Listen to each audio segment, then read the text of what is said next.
And we are live. Welcome everybody to Lubbock Compact Live for Wednesday, September 20th. I'm your host, Adam, here with my co-host, Josh Shankles. And we are here with Graci and Ariana with Jane's Due Process. Some really great guests for today. Hello, ladies. Hi there. Hi. Thanks for joining us. And for those of y'all who don't know what Jane's Due Process is, Jane's Due Process is essentially a Plan B delivery kit service, and there's also some other things that they may be able to help with. Do want to clarify for those, because I was not unaware that so many people were confused about what Plan B is. Plan B is actually a contraceptive, and so just wanted to put that out there. It is a form of contraception, and so just want to set that definition right out the gate because a lot of people get confused, but I will let Ariana and Graci be the experts on this. So Josh, if you would please kick us off with the interview. Yeah, Ariana, Graci, thanks for being with us. We always start, why don't you guys one at a time introduce yourselves to our audience and tell us maybe a little bit about your background and your positions with Jane's Due Process. Ariana, you want to start? Yeah, I'll go for it. So I'm Ariana. I use she, her pronouns, and I am the Youth Advocacy and Community Engagement Manager at Jane's Due Process. Lots of words, long title. Basically, we have youth fellows and I help manage them. So these youth fellows are people that we've helped access abortion care in the past. And now they can come into our program and we give them leadership training. We get them to tell their story. We take them to different conferences where they can interact and get leadership skills. And then I also plan all of our community events for Jane's Due Process. So that could look like sex education. That could look like fun events to get teens to talk about like their bodies and answer any questions that they might have. So I will let Graci talk about Jane's Due Process a little more and like what she does, because Graci has done an amazing job in Lubbock and building out this repro kit, emergency kit drop-off situation that we've built out. So I'm really excited for Graci to talk about that. Hey y'all, thanks for having us. I'm Graci DeMori. I use she, her pronouns. I'm the Senior Manager of Direct Services at Jane's Due Process. I have been with JDP for 4 years, and it has been a rough 4 years for reproductive rights in Texas. So it feels like it's been 20 years, and really it's only been 4. So a little bit about my role at JDP. I manage our volunteers on the hotline and text line. So we run a 24-hour hotline where teens and really anybody can reach out to us for support. Our main function, we are an abortion fund. JDP has been helping teens access abortion since 2001. We used to help them previously with the judicial bypass process. So before the Dobbs decision, which banned abortion in Texas, teens could either get consent from their parent in order to get an abortion, or they could get consent from a judge. That process with the judge was completely confidential and anonymous, and we would provide free attorneys and financial assistance and all of that for the procedure. So we get a lot of teens who call in asking how to access abortion, and we tell them that the nearest place is to go to New Mexico or Illinois, where there's no parental involvement laws in those states and there's no waiting period, which I can go more into later. But we have our hotline, we have our text line that operates every day from 8 a.m. to 11 p.m. And between those two hotlines, we get questions about abortion. We get questions about how teens can access birth control, which I can go into later about how that changed in December with the Deanda v. Becerra case that was up in Amarillo. We get emancipation questions and things like that. And then the biggest thing on our text line is we have our repro kits, which we distribute free emergency contraceptives and pregnancy tests, as well as in these kits, there are condoms, lubricant. We just added dental dams, which I'm very proud of. But we distribute those in Lubbock. We started in January of 2021. In January of 2022, we launched in Bryan and College Station. And then this year in January, we launched in San Angelo. So we have volunteers in each city. We rely heavily on those volunteers, and shout out to all the volunteers in Lubbock.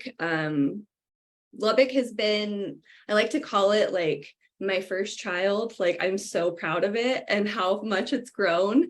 We started off only averaging maybe 5 kits a month, and now we average over 100 that we deliver. We have a few different pickup spots around town. I'm sure y'all have heard of Rock Paper Shears. They put it on their Instagram and social media, and formerly Tumbleweed and Sage, but now they've pivoted to the Weird Space, which is opening on October 1st. That was a very long introduction, and a lot to talk about, but JDP does quite a few things. No, that gave us a really good overview of, that was a great introduction and a good overview of Jane's due process. And I do want to dig down into some of those things. So, but maybe before one or either or both of you want to give us a view of the landscape for reproductive health care in Lubbock. What's our landscape look like here? Well, it's been rough. I mean, Lubbock used to have an abortion clinic. I can't remember when Planned Parenthood closed. And then that may have been in 2016 or 2017, is that right? And for a long time, the nearest abortion clinic was either Dallas or Albuquerque, which is 5 to 6 hours of a drive. And before, the Dobbs decision, Texas had a 24-hour mandated waiting period for abortion access. So you had to go into the clinic, have an ultrasound, get these state mandated script read to you that was inaccurate and not medically accurate at all. And then you'd have to wait 24 hours before you could come back. Now with Lubbock, there was this exception in Texas, if anyone lived over 100 miles from the nearest clinic, then there would just be a 2-hour waiting period in between the ultrasound and the actual procedure. But still, you're at the clinic for 8 hours because it's still a clinic setting. You're still waiting for all of this to happen. And so it was just really inaccessible for a lot of people. And then, SB 8 happened, which essentially banned abortion because people don't find out that they're pregnant until around 6 weeks anyway. So by the time they found out, they were already too far to have that procedure done or given the medication in Texas. And then there was like talking about teens. If you couldn't involve your parents, then you would have to wait even longer in order to involve a judge, right? In order to go to court and be prepared for all of that. And then on top of this, Texas also requires parental consent for birth control too.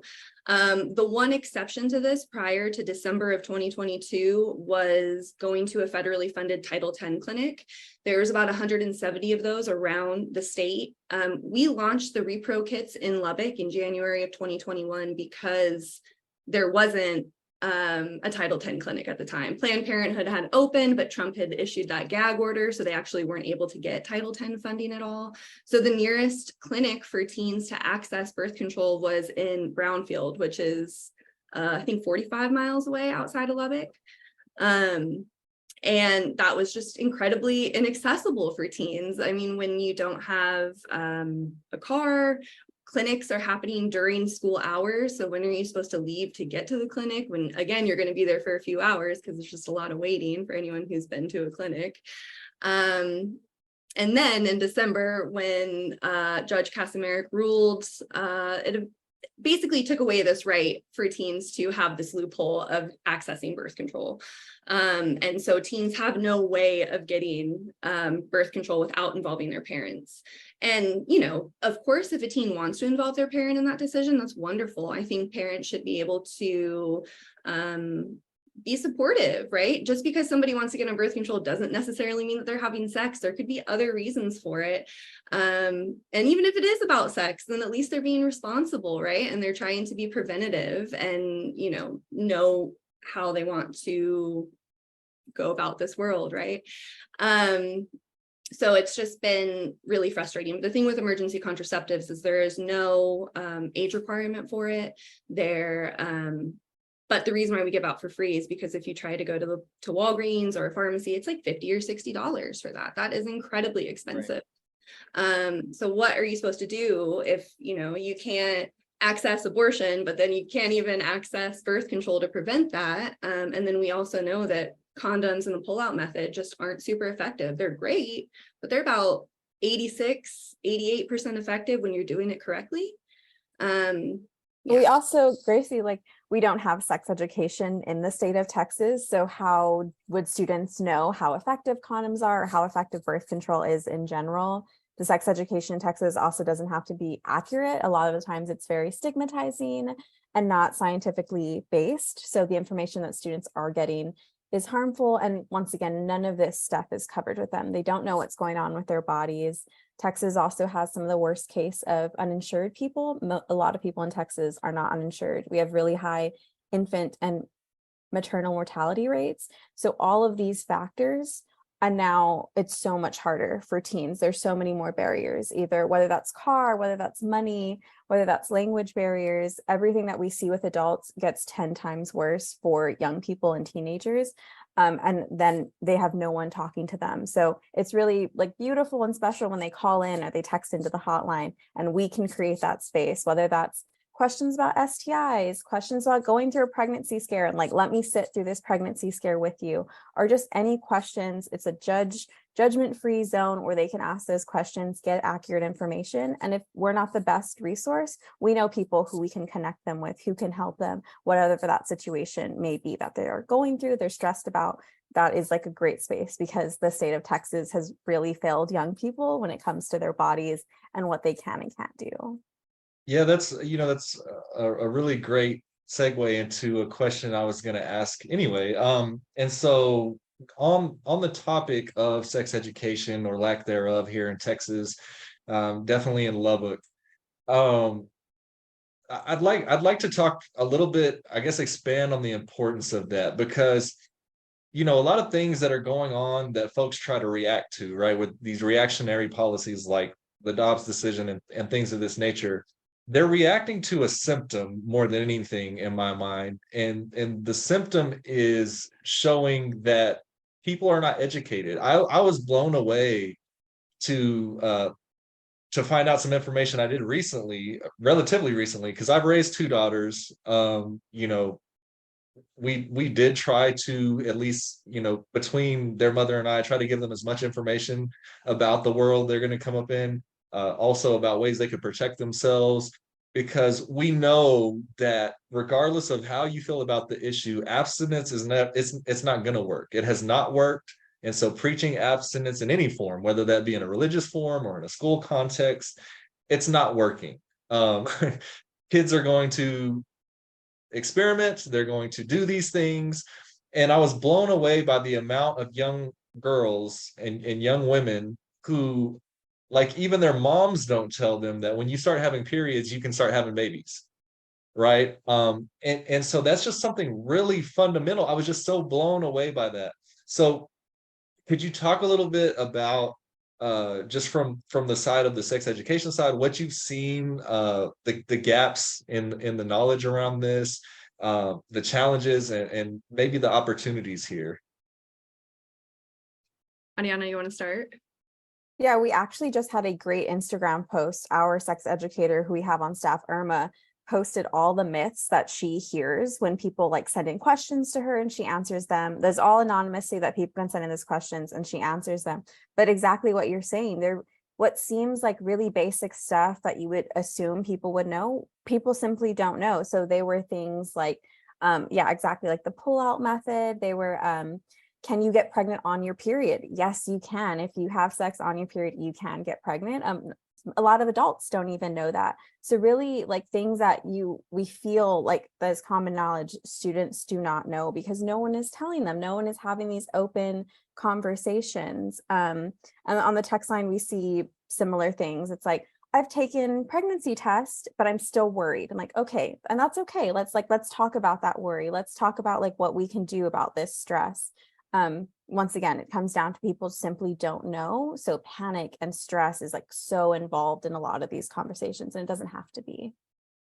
And I think it's just the lack of education too around understanding your own body and your own reproductive organs, right? Like what a cervix is and what a period actually is and all of these things. I think people just don't talk about it, and they're like, oh, well, you're just gonna learn it in school, and the school doesn't teach it either. I think there's a lot of common myths out there. We see this on the hotline and text line around birth control affecting your fertility, or even having an abortion and that affecting your fertility, which both of those things are not true. You can still get pregnant even while you're taking birth control. There is nothing in life that is foolproof against pregnancy. I used to work in an abortion clinic, and this still doesn't happen that often, but people have an IUD, and IUD is the most effective form of birth control that there is. It's 99% effective.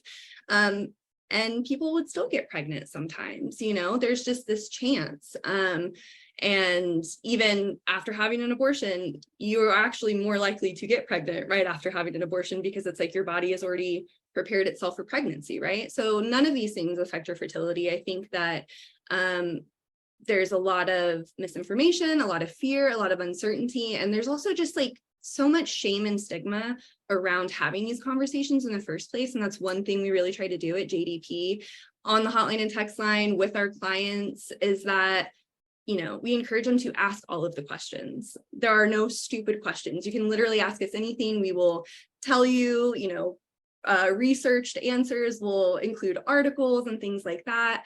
Even in our repro kits, we include a little pamphlet that talks about what pregnancy is, how Plan B works, how to take Plan B, how to take a pregnancy test. And when you open it up on the inside, it has resources, not just for abortion services, but if somebody wants to parent, it connects them to, I'm forgetting the name of the clinic, but there is a clinic that will accept patients needing prenatal care that don't have insurance. Planned Parenthood is also there, which is another great option. So we really try to combat that as much as possible and empower young people to ask these questions when they go to the doctor too, because I think that can be another thing. Even if they get to a clinic, whether it's for STI testing or treatment or birth control or an abortion, can be really intimidating. Maybe this is a young person's first time talking to a doctor, and so we're like, what questions do you want to ask? These are great. Like, you are learning about your body and learning about your reproductive health, and I think that is incredibly empowering. Yeah, I mean, I have so many observations here. I mean, I grew up here in West Texas, small town, and my mother was a nurse. And so I was kind of lucky that I knew a lot of things. But even so, it took me going off away to like Michigan to realize that like other people in other parts of the world aren't as stigmatized about all these body issues that people from our region are. We just like kind of have a sort of stifling, repressed culture in a lot of ways. And that has all these outcomes, even if you are lucky enough to have a parent that like knows medicine and science and is perfectly comfortable sharing that with you, because people aren't just educated by their parents or their schools. We are learning from our culture and our society all the time. And so this like has this deeply penetrating outcome, right? So I used to be a school teacher, and like this is something that has come up on the show repeatedly, is that like young people are people and are fully entitled to have facts and answers. And like I would catch a lot of flack when I was a school teacher if I'd be kind of like openly permissive with what I would share with students. And it's like, well, would you rather me tell them or them learn some bullshit misinformation? Like that's what I'm beholden to the kids and society, not the parents. I'm not here for the parents. And so, in other especially shows where we've talked about young people and their right to access for information. Like, this has been a kind of evergreen topic for the show, is that like young people should have access for information. That's how we bring them into a society, and hopefully our young people have access to a lot of different trusted adults from which they can draw accurate information for, because unfortunately not all of us are lucky enough to have supportive parents, supportive family structures, supportive community structures, vehicles, access to funds, access to information. And so that's like really key, that people are out there to like step into those gaps and help, particularly young people, but you know, any kind of people experiencing these kinds of needs. That just made me think, sorry, I was like, oh yeah. No, take over. I just got on my soapbox for a No, I minute. love it.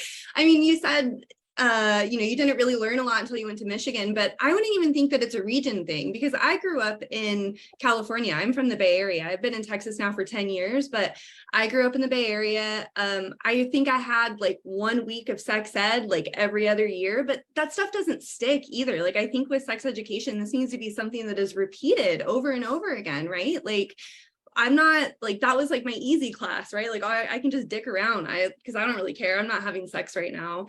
And then, even if you do, my mom was very supportive. She has always been very sex positive. I would rather die than talk to her about my sex life, though. Like, when she found out that I had sex when I was 16, she asked me, did you have an orgasm? And I was like, oh my God, I can't believe you asked me that. And like, I just like ran away, or, just ran away from her. And then at the time in California, like, I could go to Planned Parenthood down the street and get birth control without involving her. So it's like, even if I could have involved my mom, she would have been so down, right? And so proud of me for doing that. I didn't want to. It was too embarrassing to be able to talk to her. And, there's just like such a variety of reasons of why a teen doesn't want to involve their parents or can't involve their parents. And they should be trusted to, seek out that information and get the information and the resources that they want. Josh, what you were saying was also making me think, like, people don't realize that sex education and bodily autonomy are also safety. A lot of teens come to us, whether they're in our program or we've done education, like, what is a healthy relationship?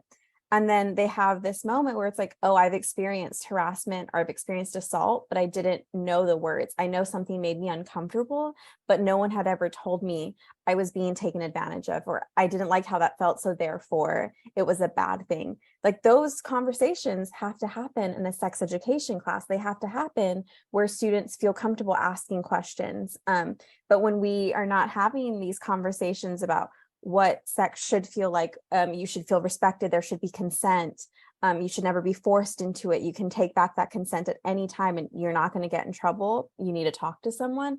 But no one is telling our teens that. So this is dangerous. Like, we are literally creating a dangerous environment. Not only are people pregnant that don't want to be, but now they don't know what a healthy relationship feels like, and now they're being trapped and or hurt, and they don't have the words, they don't know who to talk to about it. Like, this is really life or death for some people and people's safety.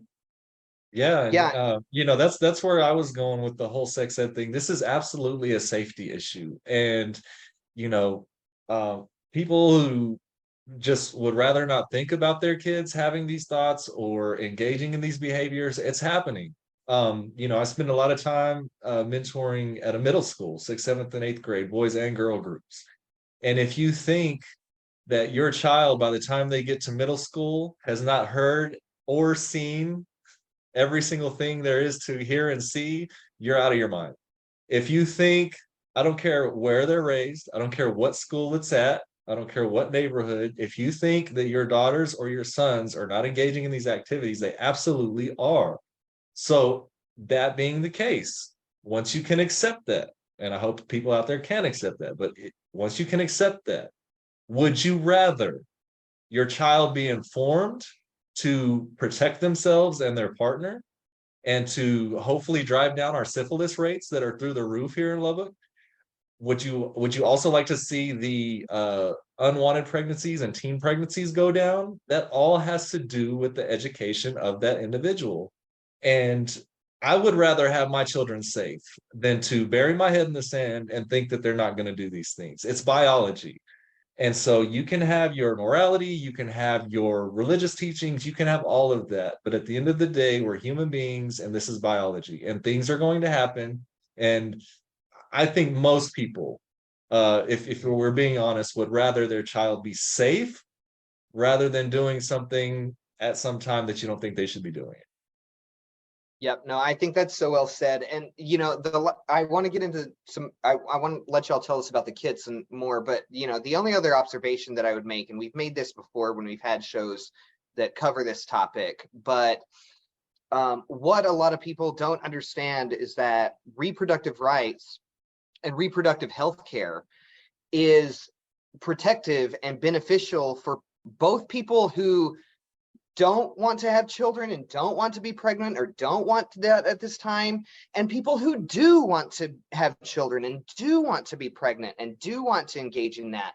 And that is something that's so often lost in this debate, because it's so encased in a kind of a morality framework instead of being in a historical framework where, like, a lot of people aren't aware that the state, before people had rights to bodily autonomy and to make decisions on their reproductive health care, the state would very often force women to have abortions for being deemed unfit for whatever that was, often a fictitious lie made up by their doctors and their husbands who were in collusion, or because they had some kind of a criminal record or were deemed to have some kind of mental health issue. The state would force abortions on women for being deemed unfit. And so the legal protections for reproductive health care were meant to protect both sides of that coin. And now we're in a landscape where that's very much not the case. So maybe that's a good opportunity for you guys to tell us about the kits that you guys distribute. And I know you've mentioned some of their contents and where people can pick those up, but like, tell us a little bit more. How can people access that? What does that look like? Yeah, before we jump into that, I just wanted to talk about really briefly, like, the difference. There's reproductive health, there's reproductive rights, and then there's reproductive justice. And reproductive justice, I think, is talking about all of the things that you touched on. And this was a term coined by 12 Black women in, I think, 1998. And I have the definition because I always just, like, I don't want to mess it up, but it defines reproductive justice as the human right to maintain personal bodily autonomy, have children, not have children, and parent the children we have in safe and sustainable communities. And I would say that we all need reproductive justice, especially rural folks, right? Especially Black and other people of color in rural areas, like, who are pushed to one area of a town, and then they're, don't have access to grocery stores. They don't, they're food deserts over there. I have just recently learned that this is kind of the case of East Lubbock. If I'm not from Lubbock, so please correct me if I'm wrong on this, but there has been, like, systemic oppression happening in that way. And I just think it's really important to name that we all need reproductive justice, especially these communities who have been systematically oppressed forever, right? Right. Ariana, is there anything else you want to touch on that before I talk about the kits? No, Okay. jump. So yeah, we have, on that note, with the kits, we have so people can text our text line. It's 8 a.m. through 11 p.m. The number is 866-999-5263. They'll talk to a text line volunteer, and we just ask for, well, one, we ask if they want it delivered or if they want it to be picked up. We have a couple different pickup spots around the city, spread out through the city. So when someone texts in, we can give that information.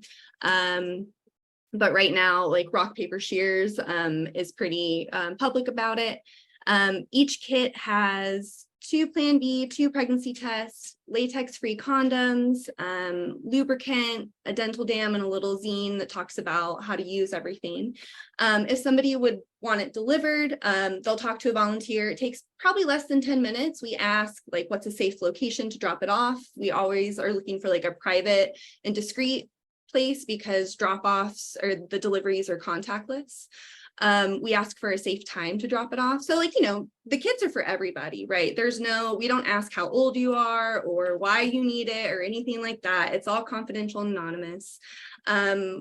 So they just have to provide a safe place, a safe time, and we will deliver it within 12 to 48 hours. One of our wonderful volunteers will.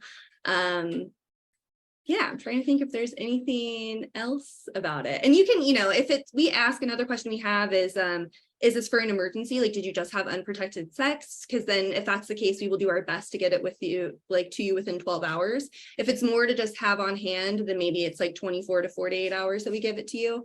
But we really try to prioritize, especially like sometimes someone will put on their social media, or maybe y'all saw a car around town that had the phone number on it. And so we get a lot of requests some days.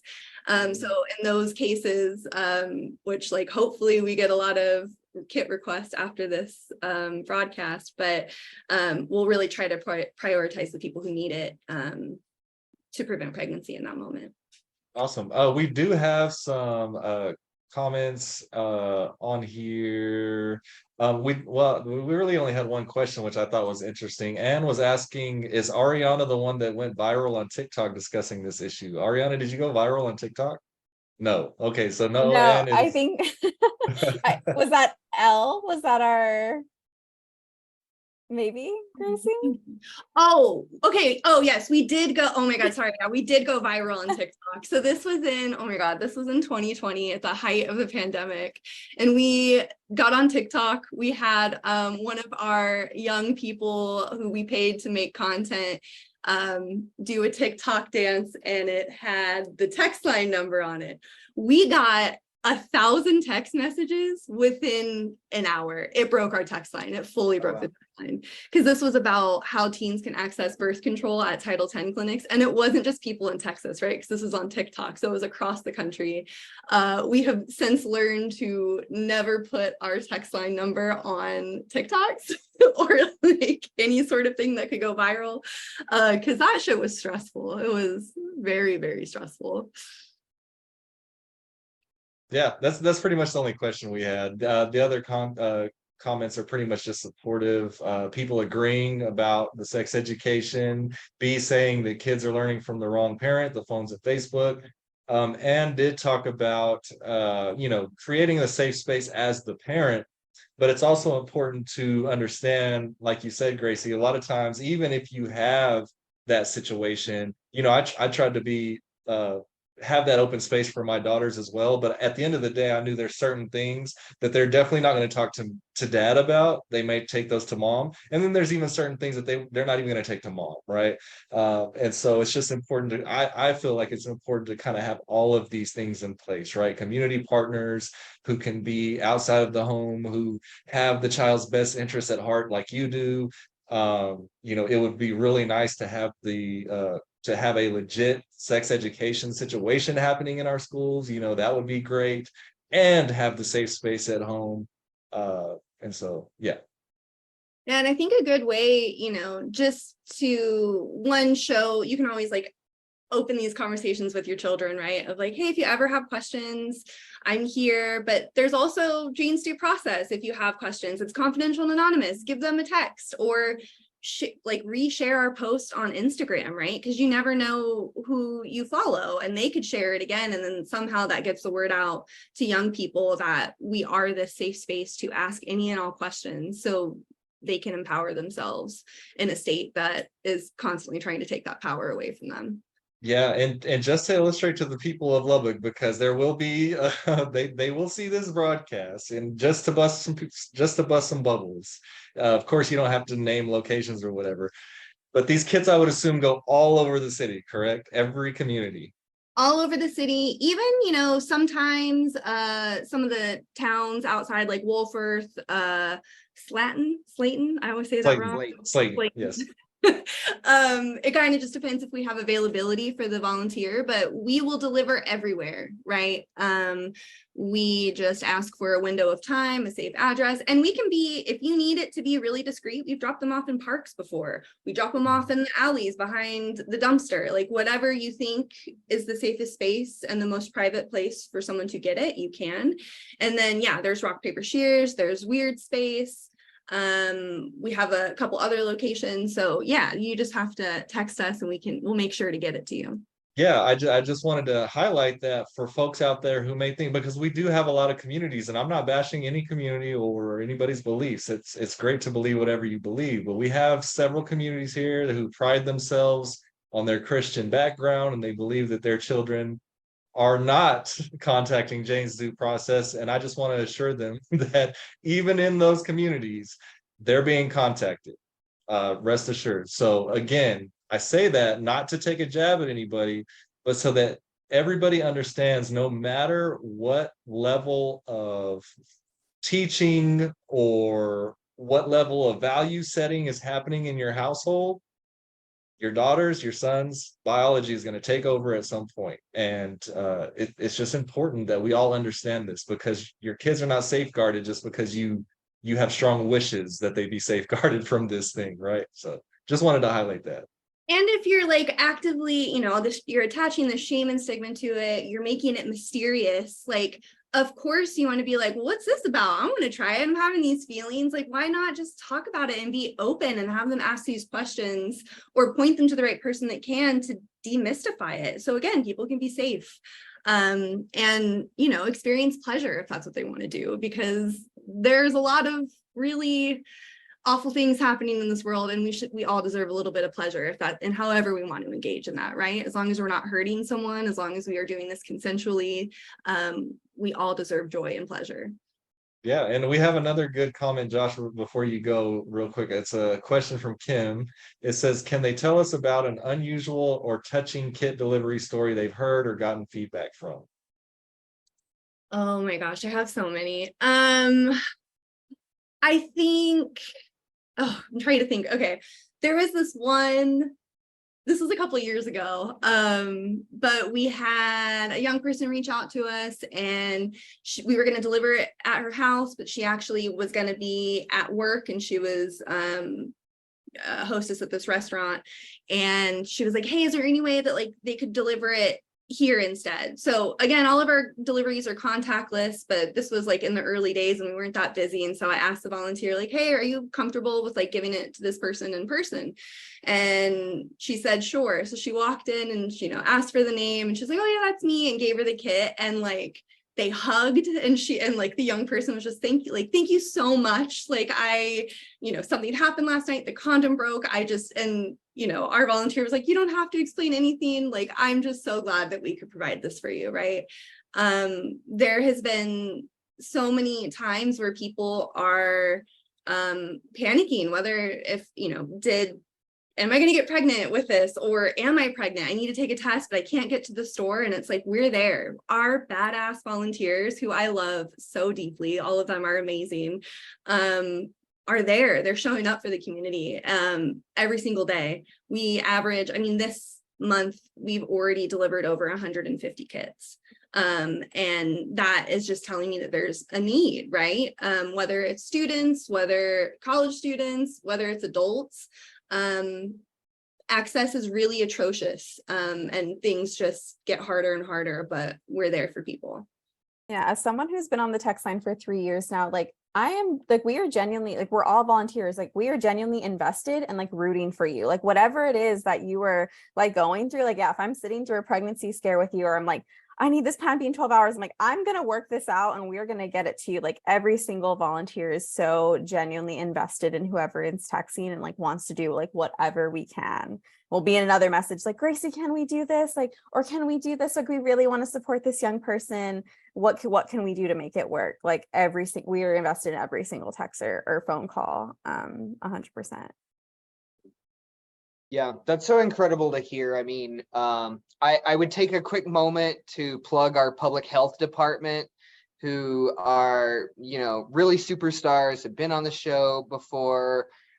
I get my STI testing done at the health department. They are really top-notch, non-judgmental, professional, welcoming folks. And I just, from personal experience, like, can't tell you how much it means to have people in your corner in these areas that are fraught and sometimes emotionally difficult and challenging for people. So that's just really incredible. Maybe you want to take a second to tell us how people can support your work, volunteer with your organization. If this is something that moves people, if this is something that they care about, how can they support the work of Jane's Due Process or volunteer with you guys? Yeah, so we have a volunteer interest form on our website. If you go to the Get Involved section, I just did a training in Lubbock. I don't know when I'll do another one, probably in a few months, because the way that kits are going, we will need more people.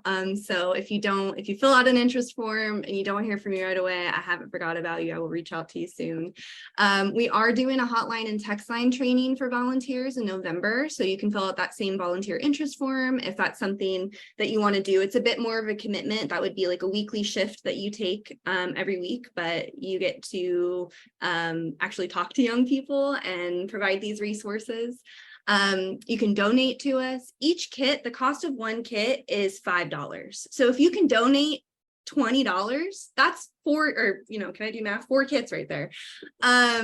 So that is huge, right? We get a lot of things donated, but we buy our Plan B in bulk. So that's why we're able to keep the cost down so much. So even if it's just $5, that's one life that you changed, right?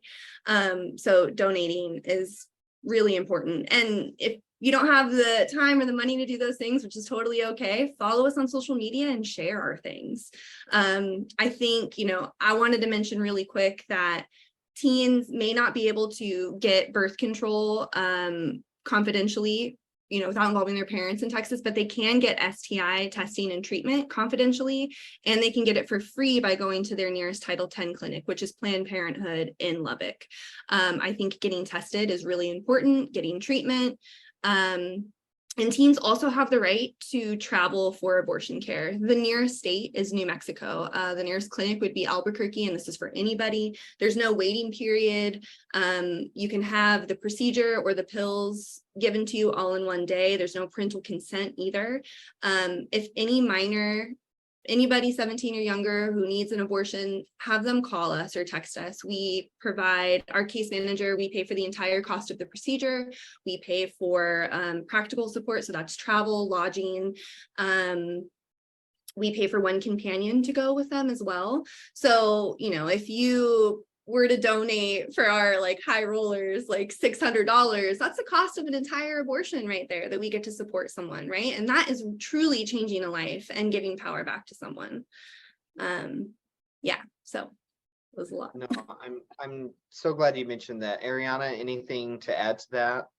Yeah, I met with a great community partner from Lubbock today, and we were talking about an event, sex education or something like that. So we'll be talking about that, hopefully planning it. Hope to see everyone out there. Definitely keep up with our socials and how we get the word out to get young people some sex education in Lubbock, because I know that was a reoccurring thing we talked about. It's happening. We're working on it, and we're going to keep working on it. Even if 5-10 people show up, that's 5 to 10 people who know more about their bodies. Are going to feel safer and better when they are doing whatever they want to do and it feels right to them.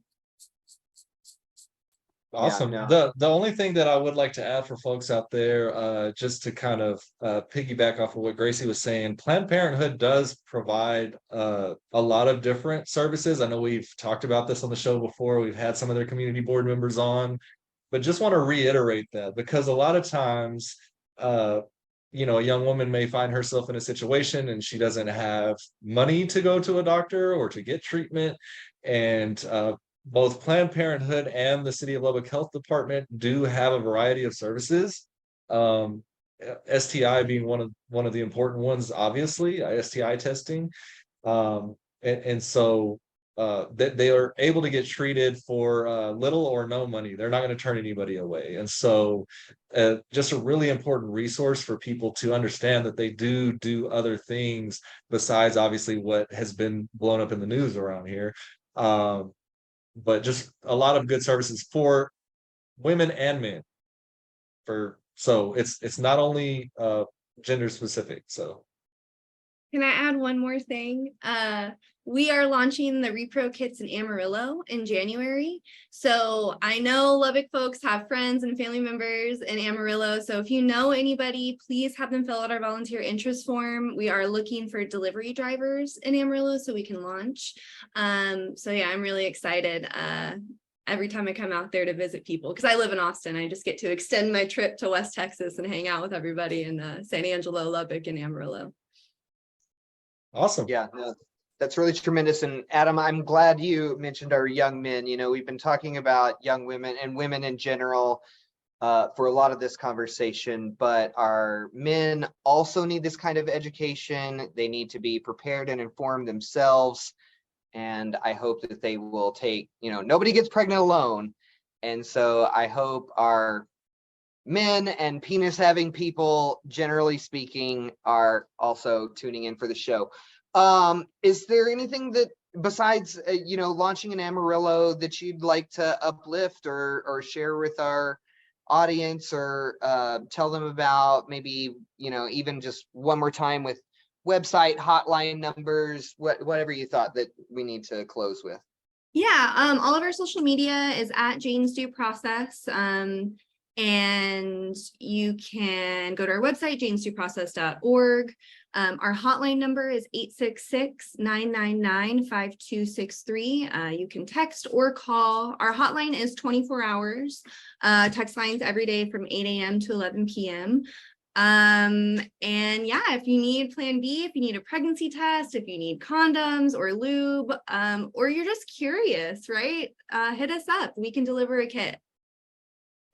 Yeah, awesome. And Josh, you tipped me off. I almost went a whole episode without a rant. I absolutely have to plug something in here because you're absolutely right, Josh.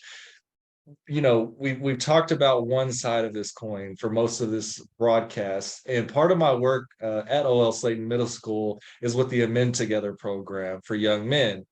And that essentially is the goal of it is to get these young men to a place to where they are treating the young women and women in general in their life much better, and that they're more educated around these types of things.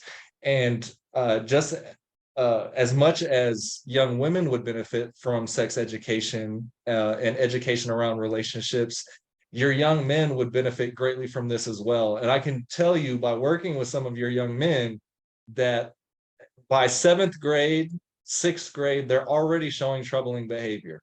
They're picking up this stuff at home of how to objectify women, or what role a woman should play in their life or in the world in general. And it's pretty disturbing. It's pretty disturbing. And so we should also highlight that and let people know that it's not only your young women that need sex education or relationship education. It is absolutely your young men as well. And a lot of that starts in the home.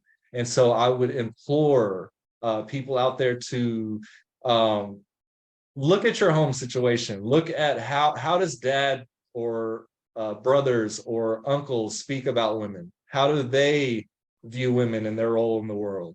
And we need to really be mindful of that, especially here in Lubbock. We have lots of issues with this: sexual assault, domestic violence, and all of these sorts of things. And if we're teaching our young men and raising them up to be better, that's a whole other part of the coin that also helps with all of the rest of it we're concerned about, right? The unwanted pregnancies, underage pregnancies, all of these various things. And so thanks, Josh, for that. I will step down off the soapbox. Thanks, Ariana and Graci, for coming by and sharing this wonderful information, this wonderful resource. Everybody that's watching, share far and wide, as we always do, and we'll be right back here next week. Thanks, everybody. Oh, wait. Oh, sorry. Go ahead, Josh. Hold on. And Ariana, Gracie, again, huge thanks. Thank you for being here. I know we had, we've got our show next week, Adam, to go over all the community stuff, but I know we wanted to do 2 plugs before we headed out. One is we wanted to make sure to remind people, our guests from a couple of weeks ago, we wanted to remind people about the Out of Darkness Walk, about suicide prevention. That's happening this weekend, September 23rd, 6 p.m., the Lubbock Ranching and Heritage Center. I know they're still looking for donors, participants. We want people to take part in this, a really tremendous thing.